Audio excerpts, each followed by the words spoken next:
Hello. Welcome to Chasing Nightmares. I have a special guest tonight. His name is Blaine Rohan. Is that? I hope that's how you say his last name. Is it Rohan? Yeah, that was perfect. Perfect. Rohan? Okay.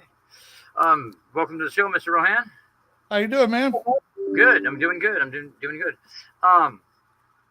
So why don't you tell us a little bit about yourself and what got you into this field and how you became the outstanding individual you are today when it comes to Let's see. I've been doing this. I'll be 59 in October, and I've been hearing and seeing ghosts since I was 4 that I can remember.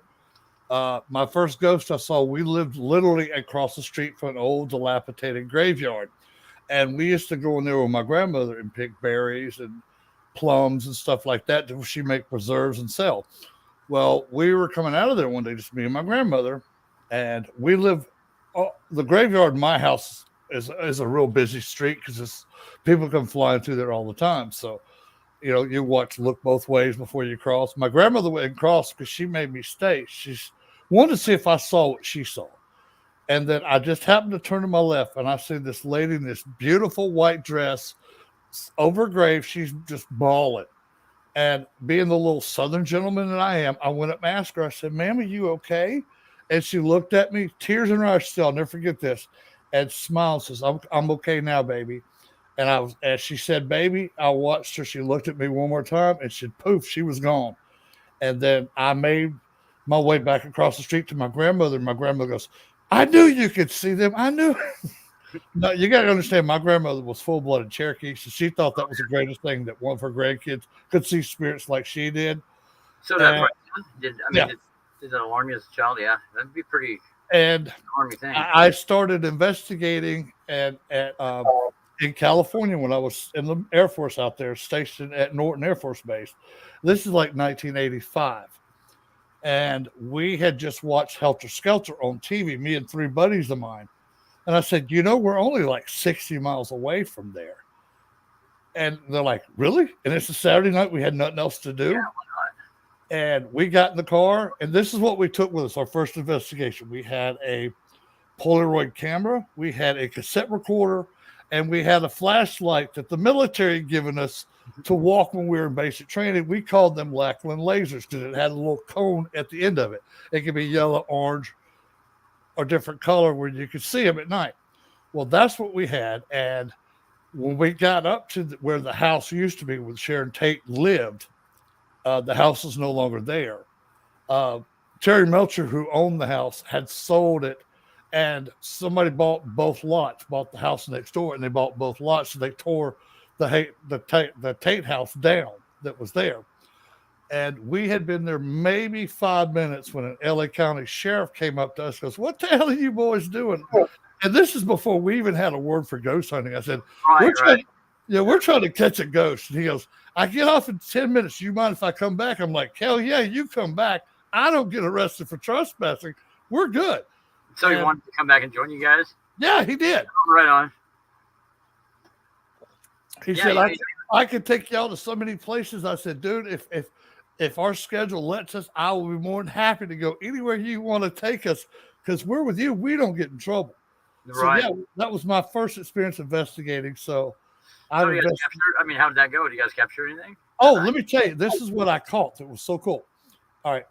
We caught nothing on camera because that old Polaroid was nothing. Oh, yeah. Well, we thought we had ghosts, but it was all dust and dander and stuff like that. Right. So, but on the recording, I got a male's voice first. And I asked him, I said, "Is your name Jay?" And he says, "I'm Jay." And I said, "Jay, what did you do for a living?" He goes, "I cut hair." Of course, most people know he was a celebrity hairstylist. Oh, yeah. I got him to come through. And then I got a female voice. And I asked her, I said, "Are you Abigail or are you Sharon?" And she says, "Abigail." And I asked her, I says, what's her family famous for? And she said coffee, because she was heiress to the Folger coffee empire. Well, she was, but not no more. But the third one I got was sort of creepy and scary, but cool at the same time. We caught Sharon Tate. And this is the one she said to us that we got recorded. Says, they killed me, killed my baby. They That killed was all. They killed me. What? killed her and killed her baby. Oh yeah, yeah. That's what we caught. That was the first 3 EVPs I ever caught. And what's interesting is like, do you find that you captured a lot of your really good evidence with the very basic? Sometimes yes. Sometimes yeah. But I do get very good success with digital recorders, especially off of my phone, since they're so good now. Right. It's a lot of people don't want to do the time and effort to go through with like a normal cassette recording, right. Because it's so hard to transfer over, and you lose so much of your sound and stuff when you transfer it over. Right. But yeah, if you have a way you can just listen to straight cassettes, those are actually pretty good. I've never the magnetic cassette type recording, but I've wanted to see if there's very different difference there, rather than digital type. Well, Chad, one of the best ones you can ever use if you can find a portable reel to reel, because it actually has more. It has 4 heads on it instead of 2. Like so you get 4 times the amount. Right, the sound quality is way better, huh? Yeah, exactly. Yeah, like an 8-track is way better. Is it better than a CD? Like a yeah. They had some really good like magnetic strip. It would be kind of difficult to transfer it over, but like for my old Sony Handycams, remember those? The old school what's it, high 8 cassette? The high 8. Yeah, I bought this tool and this device for my computer where it has coax jacks that go into it, and you can transfer it over like that. But it's but some of that, I mean, the Starlight night vision on those cameras seems to work really well. Yeah. Versus with and I remember those when people started really getting into the field. I think everybody had one of those Sony cameras. I think they were like a must. Everybody used them because you got a lot of good stuff off of them. Here's one right here. That's it. That's one of them. Yep. So, they still work too. Oh yeah, still works great. It said it mentioned that you were a shaman. Yes. You want to talk a little bit about that? Well, I am Cherokee, and I learned from my grandmother, who taught me how to do the herbs and the chants and the visions and stuff like that. I still practice that today. I quite enjoy doing it. It's fun for me. I like. Go ahead. It's a culture thing too. It's like I think people have. I think there's been an effort to destroy that type of thing. People's ancient. And see, that's one of the things I love being a shaman is you don't have to do this on your own. All your ancestors are there to help you. All the shamans that were there before you are there to help you. You've got such a team environment that it makes it so easy to do what you do. Right on. It's like it's not much effort to it because it is like a team effort, and I love that. In fact, is they will help. They will help me with stuff. It's like I can project, like I can go see distances. I can go look. Like if you go somewhere to investigate and you tell them, hey, Blaine, I'm going here. I can go there before you and never step foot on the property and give you details of stuff that you're going to run into there. From where you're at now, right? Yes. Yeah. I might have to take you up on that. Right on, man. Those are fun for me. I love to do that. Yeah. That's amazing. See, that stuff's so interesting to me, though. I mean, the ancients knew so much more about this realm than we do. I mean, it's not even close. And I'm trying to keep that still intact. I've been teaching other people how to be shamans, how to do what I do, that are younger generations, so they can keep it going after me. Right. I've taught my daughter, who's out there in California. I've taught my granddaughter, who's 16. She is one of my students now. I'm teaching her the ways and teaching her how to do this. And she just eats it up, man. She's like a little kid in a candy store. She's like, my grandpa's teaching me how to be a shaman. Is that not cool? She loves it. Yeah, that would be cool, really interesting. Well, so do you have you dealt with a lot of diabolical, or what is thought to be cases you have? Yeah, I have. I do a lot of cleansings. I am probably the only pagan in the world that could actually do an old Catholic rite of exorcism. Right. I was trained by the I, Catholic Church, and I had to get special permission because I'm not Catholic and I'm not Christian. I well, am the only pagan that can do that ritual in the world. Yeah. Do you believe that the power is there for everybody? Kind of like Yes, I mean, sure it is. yeah. See, that's how I see it too. Well, you look at this. You go scientific on it. Everything is energy. Right. Okay. Your energy, the entity is an energy. Right. Good, bad, or indifferent, they are an energy. So if you can learn to connect energies and flow energies, it makes it a lot easier. And everybody can do this. It's just a lot of people block themselves from being able to do stuff like this. So like the whole idea of a rite of exorcism, I personally don't really believe in that. I think anyone can do it. Oh, I do too, dude. It's I only use it if the family is Catholic. I've used it twice. Right. I use a Native American. I use my shaman, and I use other energies. This is a question I somebody told me that. Now, did they believe in a Christ-like Messiah? Correct? No. They believed in a great spirit or a great creator. Kind of the same. But the other things that they believed in was their ancestors, the energies of their ancestors, and they put them on a high pedestal, and that's who they used to fight, because they did fight negative energies, because every civilization since the beginning of time has had good and negative entities. Sure. So it doesn't matter if they came from hell or somewhere else, but you can see humans that were just horrible people when they were alive, and they're going to be horrible people when they're dead. Yeah. There's definitely a condition that is good and evil. Absolutely. Well, it has to be, because energy has to balance itself out. There has to be a negative and a positive to neutralize itself. Sure. And there are people that are pure evil, without a doubt. Without a doubt, I agree with that 100%. I mean, because I've dealt with them. You probably dealt with them where they were human and they were just totally evil and just could not be helped, wicked to the core. And they're like almost, people like that are almost like a cancer that they everything they're around, like they'll never ever be anything but a danger to whatever they're around. Well, Chad, a lot of what I get now, believe it or not, I get a lot of damn pedophile spirits that are still holding children. And there's one thing in this world I hate more than anything is somebody that hurts a child. Oh, I agree. Yeah, I agree.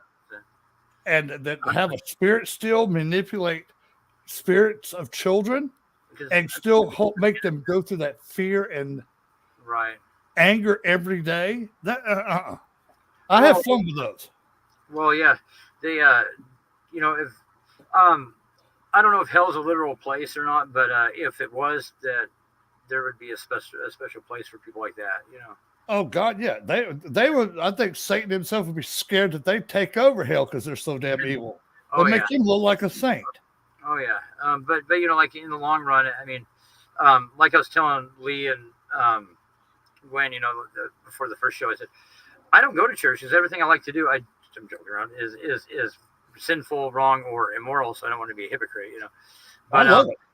But due to some of the things that I've witnessed, I do believe that there is a higher power and a good and an evil, and that these demons are real.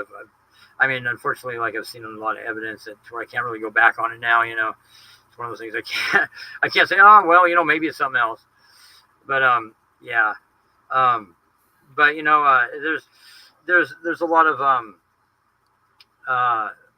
there's a lot of hypocrisy in religion. I guess that's God, too much. Yeah.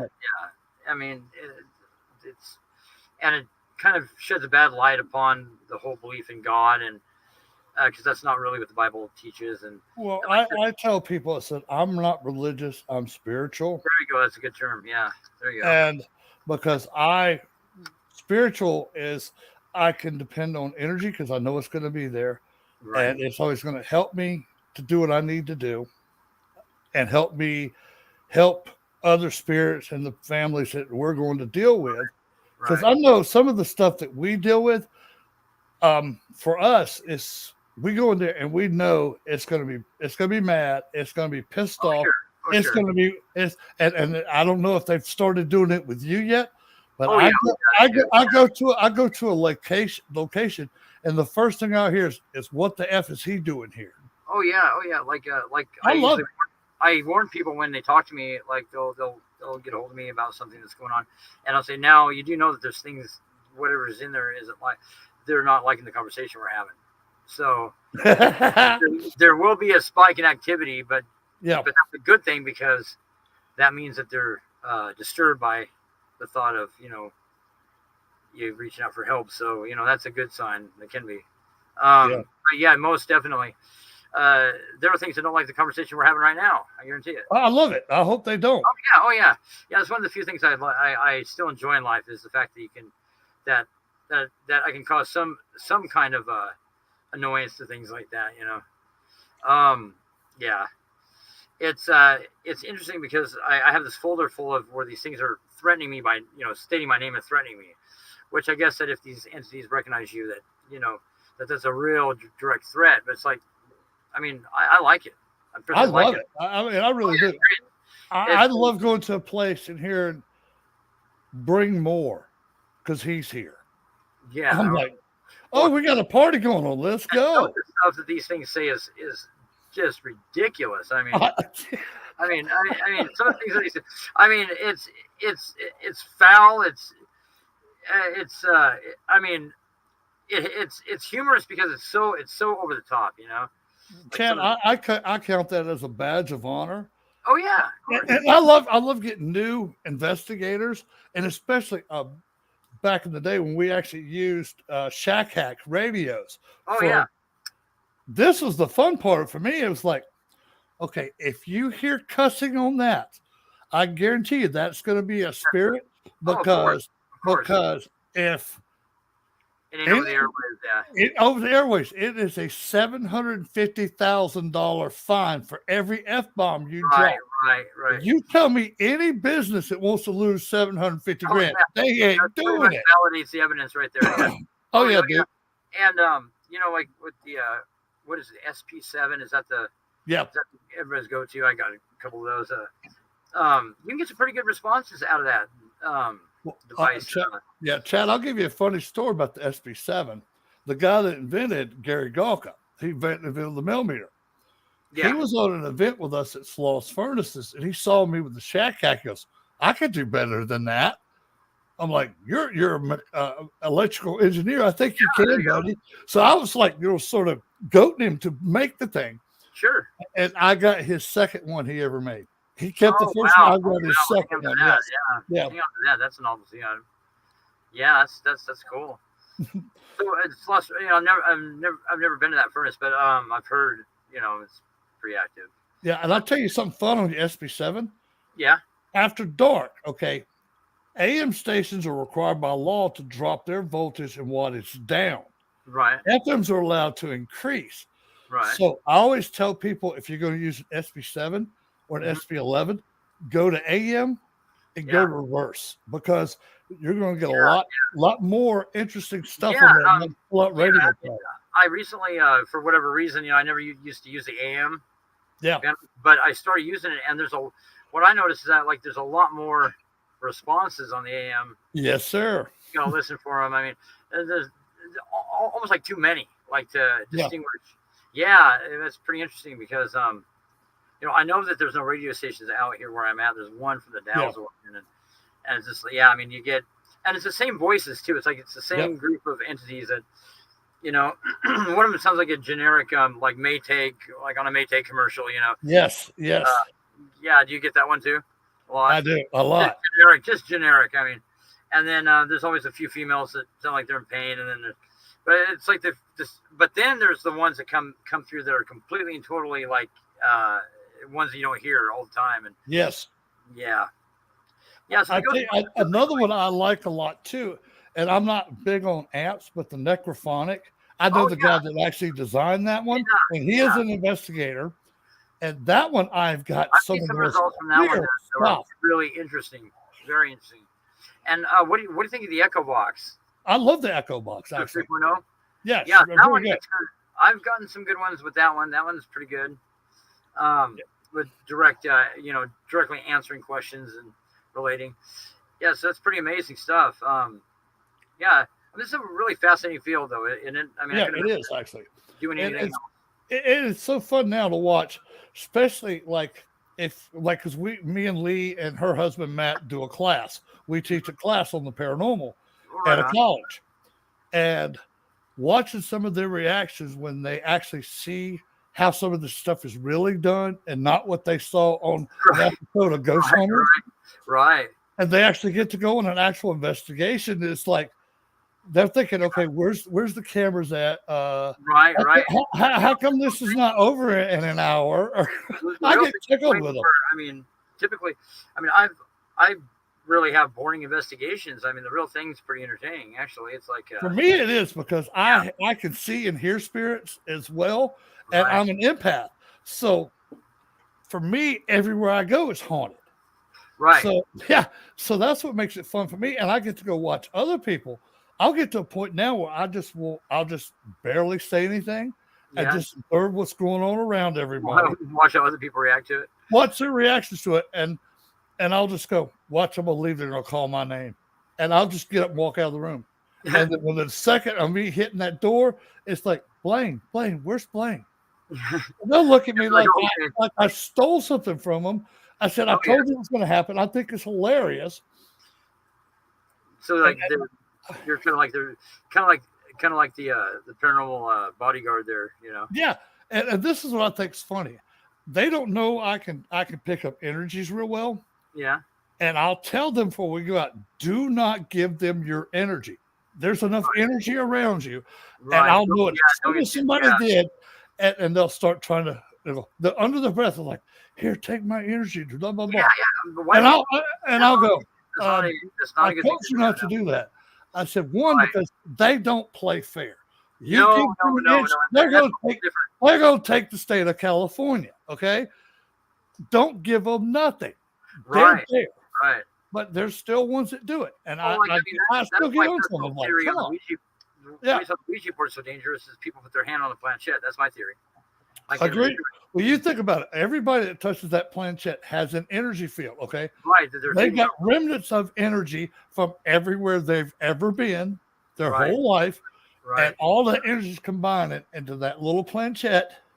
And that's like a more personal type of invite or connection. Thank you.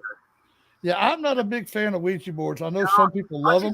I've seen some pretty negative results come from those. I have too. And I've had to go back on people that have used Ouija boards and correct the stupidity they did. Right. It seems like it's like that tool in particular, seems like it's like Monopoly. You know how you can pass go and collect $200, you flip around the board. It seems like that thing, like it accelerates the activity and it must open up more doors. It does something. It does. And the thing is people do not know how to close the doors that they opened. Right.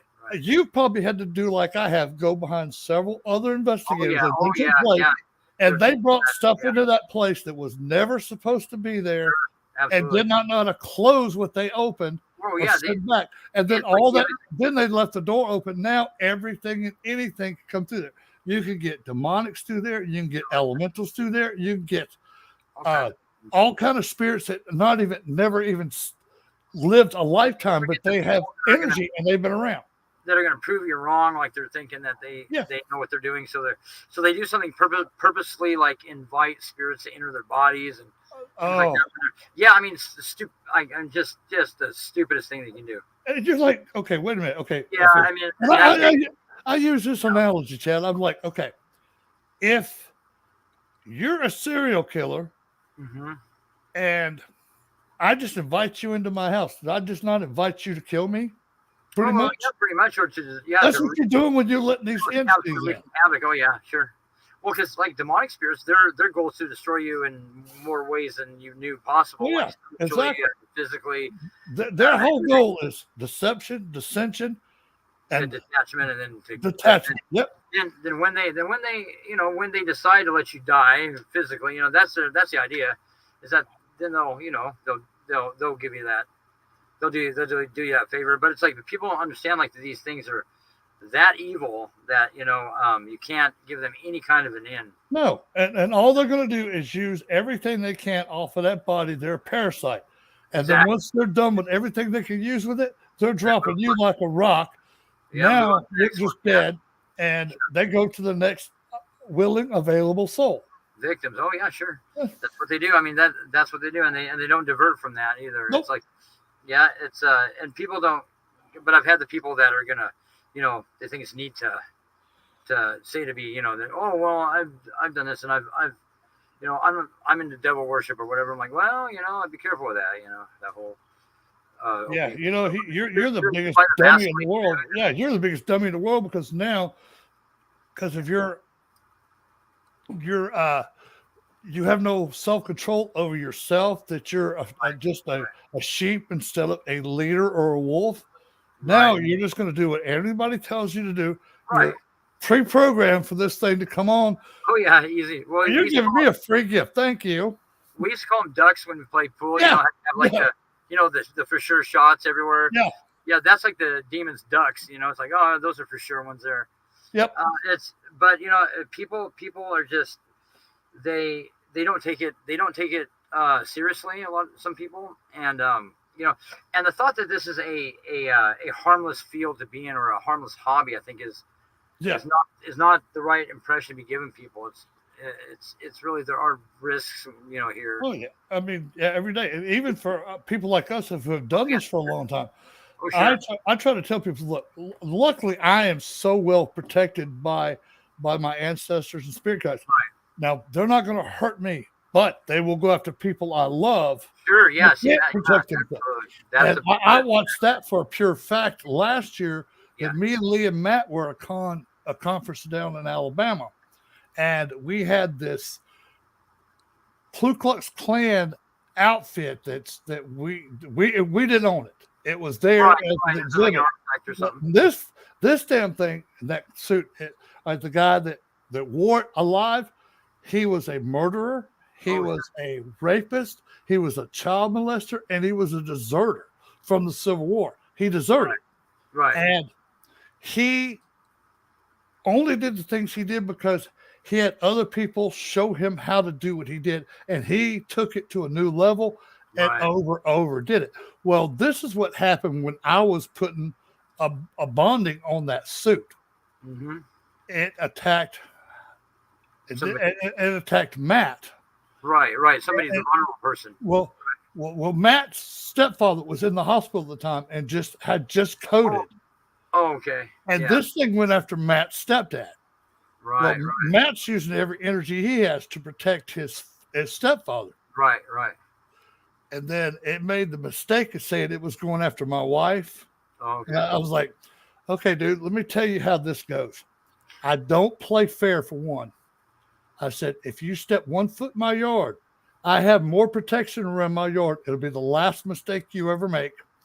And the spirits that I have guarding my yard were all soldiers. They were all, let's see, I had 5,000 Native American tribes around my yard. I had Celtic warriors. I had Roman soldiers. I had Spartan soldiers. I had Greek soldiers.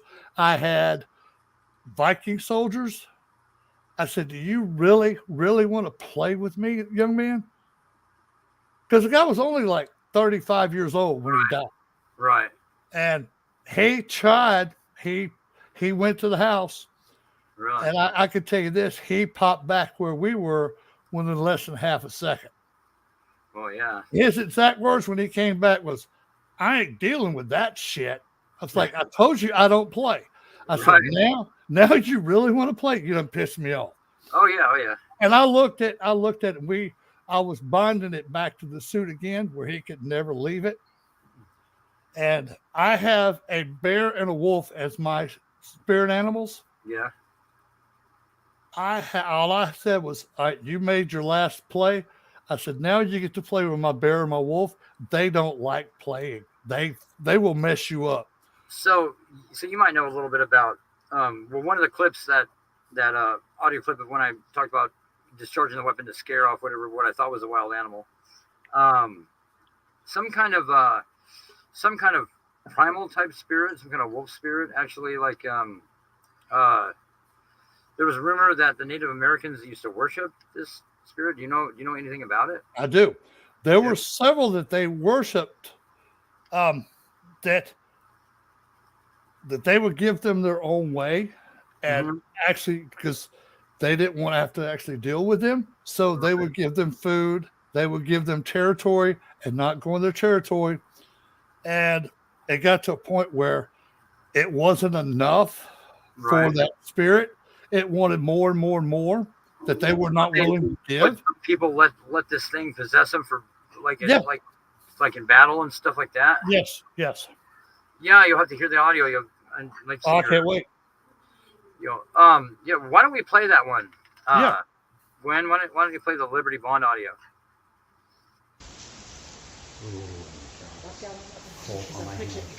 Okay, well, let's leave this stuff recording here.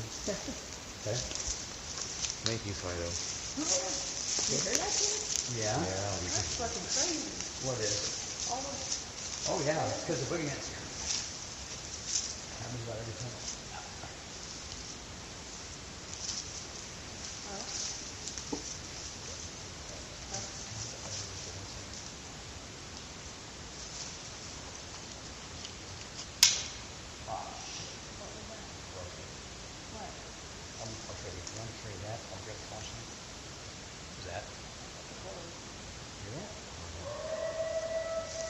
Whoa! Hang on! Stop, hang on!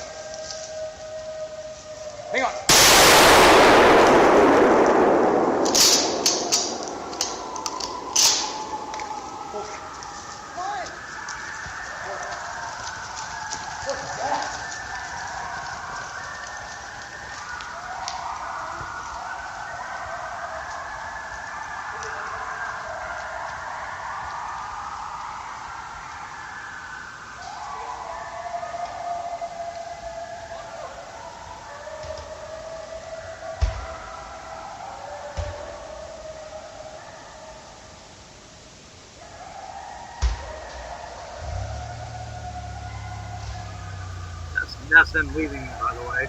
Yeah. Vehicle firing out. And what's weird is when I got back to people, it just stopped. Now, Chad, you want to know what that was? What's that? Dude, that's a Wendigo. I heard the Native American go, Noctol. Okay. Right before it said something. Then I heard it change. Now, all that's the feet thundering, the audio device was up behind me. Yeah. So whatever that thundering of feet was, that was something that went past the audio down toward. That wasn't us. No, it was not, dude. You actually called a Wendigo. Wow. Yeah, because what you had was a Native American spirit that can change to whatever animal it wants to, sort of like a shapeshifter. Right. But this one, when I heard him speak, Noctu, which tells me he was saying change now. Yeah, it's change now is what he was saying. Don't ask me how I understood what he said, but I did. A Native American must have helped me. Says change now. So what do you think of that audio? Dude? I think it's phenomenal that you actually caught a real life to go indigo, and then you hear the other house behind it. Yeah. Dude, you had a whole tribe of them. It's like an ocean of screams is what it sounded like. Yeah. You probably had about 15, 20 Wendigos in that area. Well, and the audio clip doesn't really give it justice. It was so much louder in person. It was like, I'm sure it was. Pure deafening. And I remember they took off back towards the car. And it's a little bit of a walk to the car. I was ducking because some of the screams were right next to my ear, so I was Yeah. kind of ducking down. And I had my rifle up in the air. I was looking around, and I had a flashlight on it, and I couldn't see anything, but I could hear all this going on. Yeah. And then when I made it back to the car, I touched the car door, and it just stopped. Yep. But my audio was up there recording, so I let it sit for about 20 minutes. I went up there to get it, and there's some interesting continuing audio for that clip. Whatever is up there, it comes up to the audio, and you can hear it kind of walking around the audio, and it's saying something, and I can't understand what it's saying. It's in another language. Yeah, he's speaking in native tongue, but I'm trying to remember which tribe he is through an Oregon. There was so many of up That there. doesn't need connection, though. That thing does. I've heard that. Well, that was just enough of my Native American knowledge that I know that sound. I've heard that sound before. And when I heard the other ones, what you were hearing is screaming was all them joining in. Right. And, you know, That's and pretty cool. the fact that after I fired, see how it pissed it off when I fired the gun?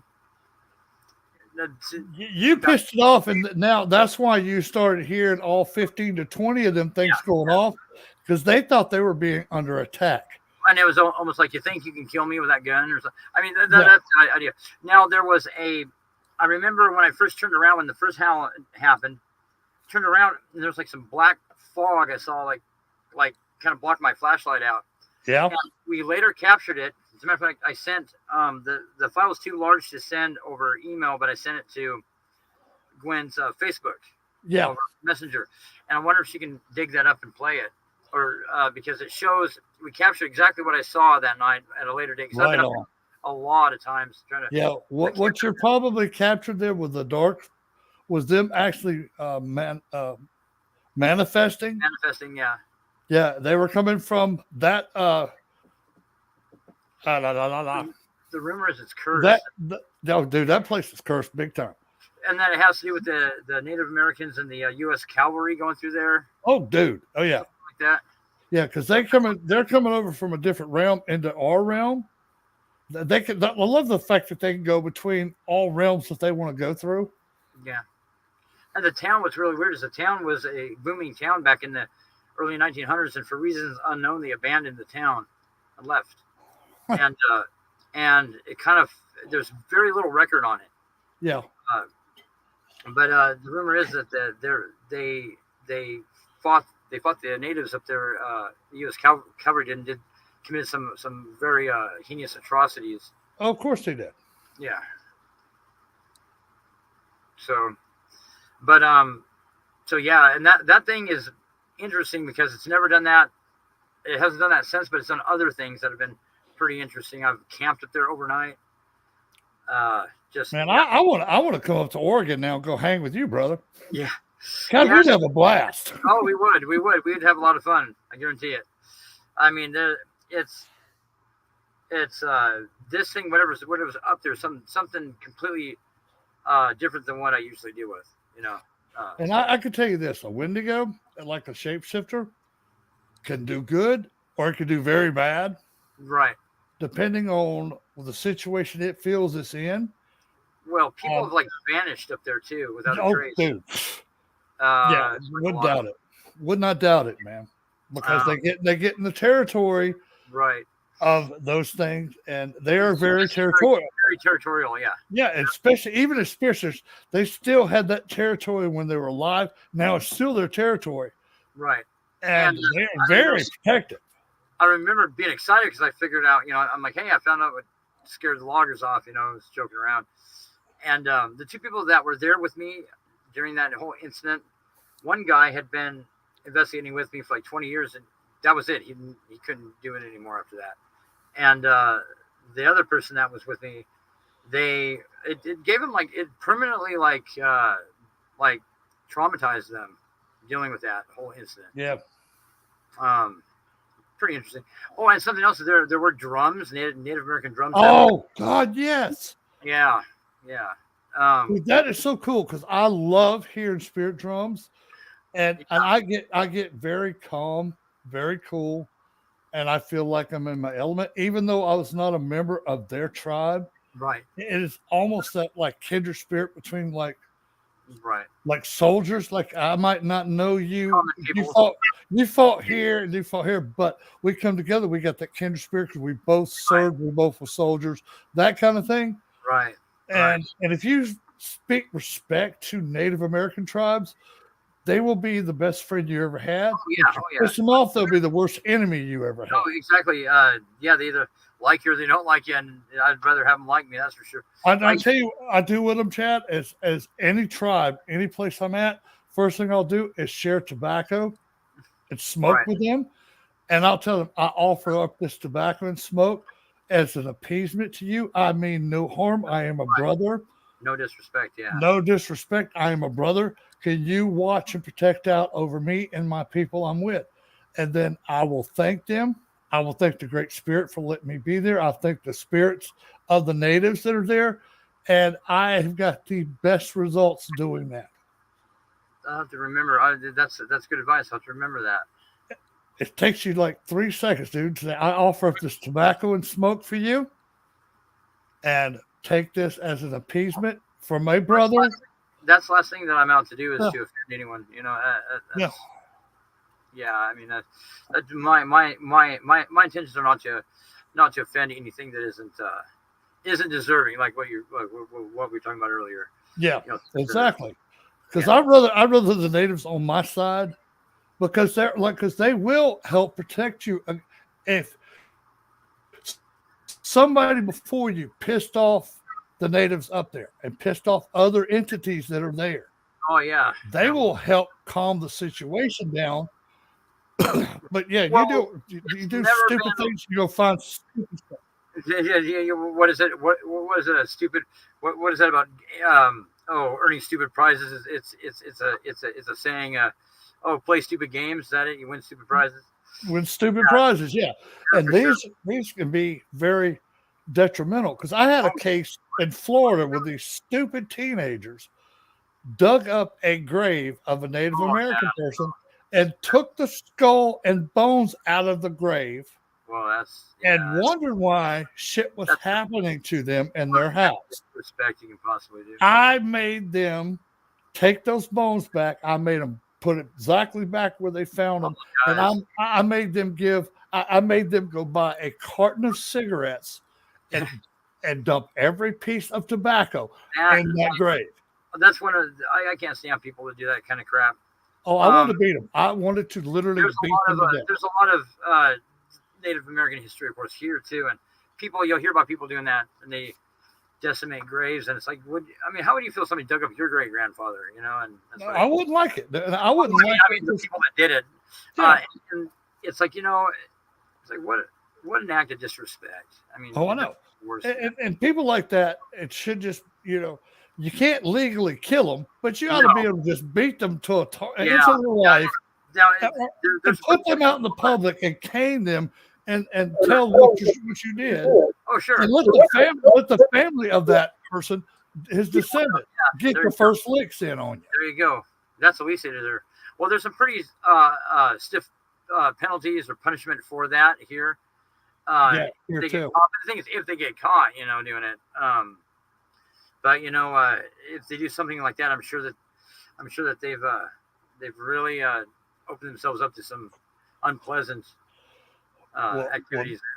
Not only that, Chad, not on the spiritual side, if they get caught by an actual live Native American. Oh yeah. What do you think? Hey, what do you think? A lot of those people disappear.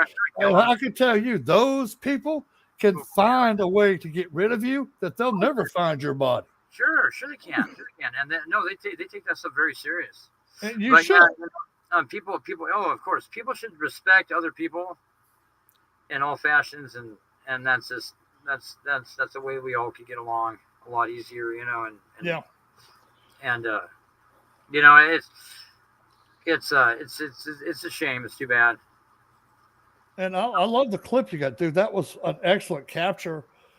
I'm jealous because I wish I never got to record the Wendigo I caught in Northern California. I didn't have anything on me. Well, it'd be interesting to take you out to the site someday because who knows what it would do, it might be completely totally a different kind of activity. You never know. Oh, I'd love it. I know.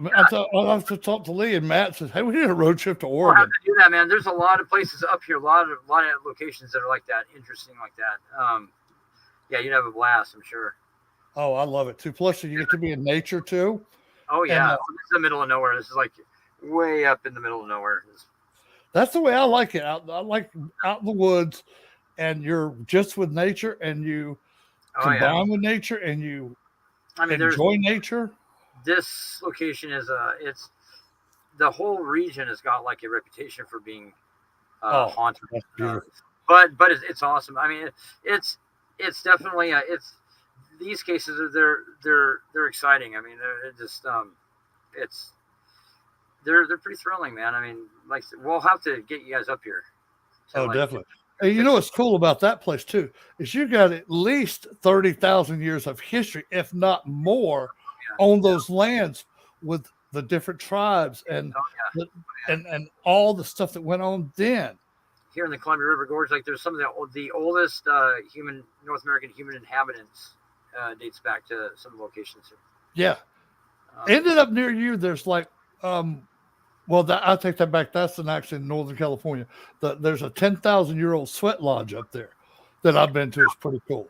Oh, up in what state? Up in California? Yeah, up in Northern California. There's a spot actually it's like 5 miles from here. Right on. It's a it's a location that there was an old lodge like that. Nice. River that they dammed it up so the water levels rose, but you can still go out into the water and you can see like where the foundation is of it. Oh, nice. The whole riverbed is nothing but broken spearheads and spear. Oh my God, I'd have a field day. Just the energy off of those.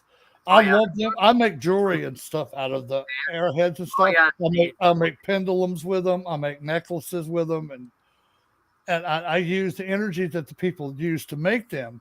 Right. And I use own energy, and I very secret stuff, I also have it blessed by several other shamans beside myself, and so it's got a lot of good energy on those items that I make.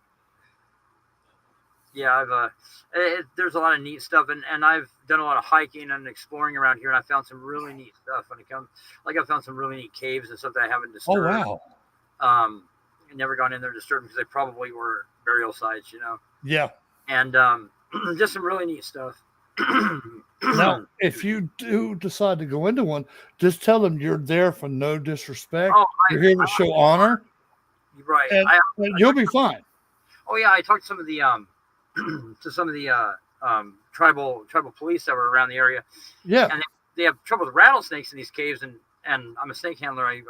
I used to do a show for a reptile show here in Goldendale, and I handled snakes, and they're like, well, you can go in there and get the snakes out. I'm like, no, I don't really want to go in there and disrespect your ancestors like that, and he's like, oh no, you guys you can go in there, I give you permission, but I never did. But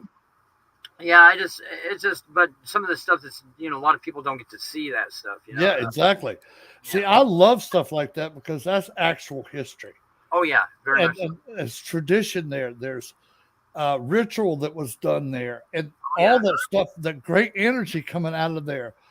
Oh yeah. It's like when their ancestors died, they didn't show sadness for them. No, they were all happy because they knew now that they had another protector around them. Yeah.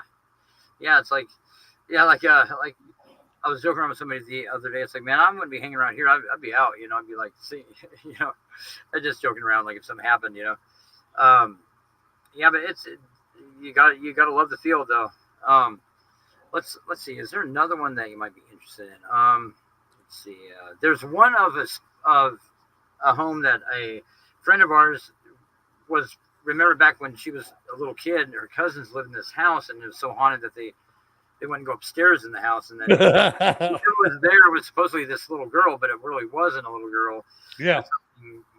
More menacing, and they had returned to this house. The house was abandoned, for years and years, and they returned to the house, and they were talking to this little girl that thought was a little girl, and in this audio clip that they sent me, you can hear their dogs like get all upset because you can hear this thing upstairs walking around, and then it sounds like a little girl speaking. But when we went to investigate this place, whatever was there had the ultimate fit. This clip. This is it. Knocked the doors off the hinges upstairs. I had an audio device up there, so I captured the whole thing. Nice. Pushed all the furniture into the middle of the room. But it's a pretty interesting clip, and that's the should be the Demon House one. Is I think Gwen, is everyone called the Demon House? Yeah, I'd like to hear that one. Oh, it's good.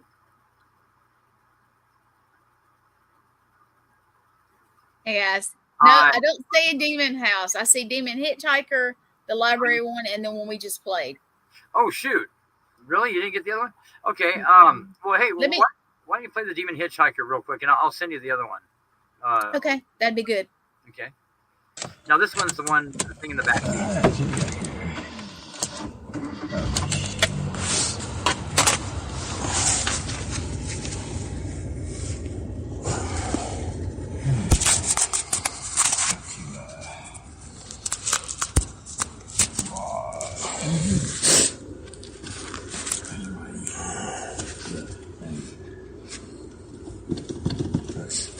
Yeah, my phone's still doing cold in church bass right now. Oh, church bass? Yeah, it's because it's so cold.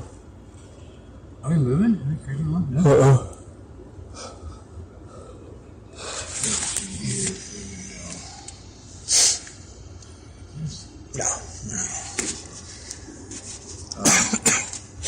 Night.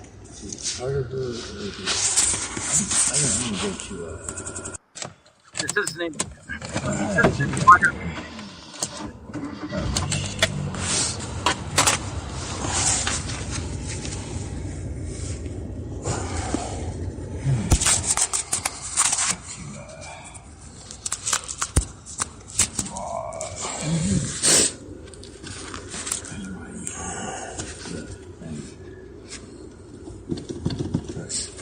Yeah, my phone's still doing cold in church bass right now.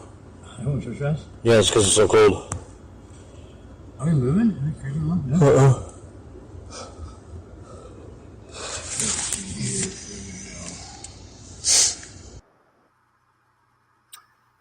Yeah. So anyway. Chad, was there a female in the car with you? No. Okay, there is a female voice. Was there in that? Yeah, you could hear a female voice called, "Thanks, ride." Huh. And then I hear the male say, it's like the male almost said something to her, but it was inaudible. I couldn't pick it up. The English part of what it says a couple things in English, and one of the things it says was "that's pretty," which doesn't make any sense. It. That's pretty. I mean, I don't know what it was talking about, but the end. It says his name at the end. Its name was Firebird. Firebird, the herder of herds, Firebird, or something like that. And some of the. I found your homestead one also. Oh, okay. Yeah. No, here's the one of the demon really pitching a fit here. This is good. All right, you ready? Yeah. Kind of long, but so you know, but.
That was the sound of it knocking the door at the hinge. The last loud bang.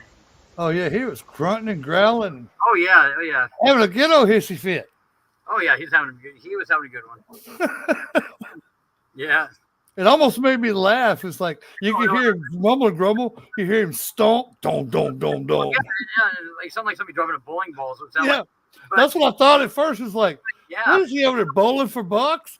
There was nobody in the house, and we were out at the barn. There's an old barn on the property, and I could hear it clear out there, Dude, I bet you could. smashing the hell out of everything.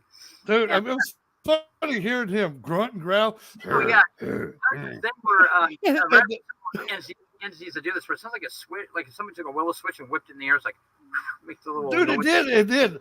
Yeah. I don't know what the heck that is, but that's usually some kind of pissed off noise. Yeah, Yeah. that was pretty good, dude. It's like then you hear him just like he's a bull in a china shop. I am pissed. He wasn't happy with us.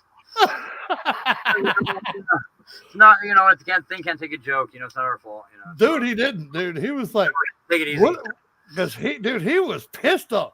And you get a spirit so pissed off that they can't talk, they just grunt and groan. Oh yeah. Oh yeah. And he was like, Not happy. And it does that. There's a lot of other that whole audio clip. It was mumbling from time to time. I never could understand anything it said. dude, he's not saying any words. He is straight up just pissed off mumbling. And it hit that door with so much force that, like, when it went back there, everything was just trash, upstairs. And like, the door was off the hinge, busted clean off the hinges, clear across the room. So whatever did it definitely was taking it out on that. Yeah, and you think how much energy it takes a spirit to do that kind of damage, dude? Yeah, that thing had some power behind it. Oh yeah. Some of these spirits do. They do. That was good, dude. I loved him mumbling, and I loved him just. You could hear him just stomp, stomp, stomp, stomp, Yeah. boom, boom. So what's the other one? The third clip. Is that the library, or did we already played that one, didn't we? The library is on here. You played it before the show. Right. Okay, so you want to play that one, and then that's the only thing. Man, I got a lot more. I got a lot more good ones. Those just three of them that I grabbed that were convenient. All right. Here's the library.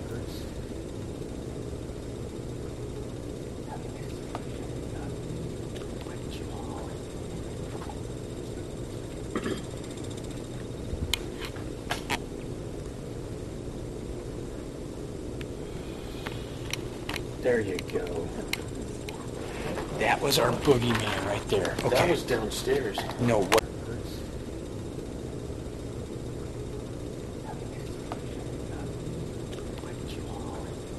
What you want?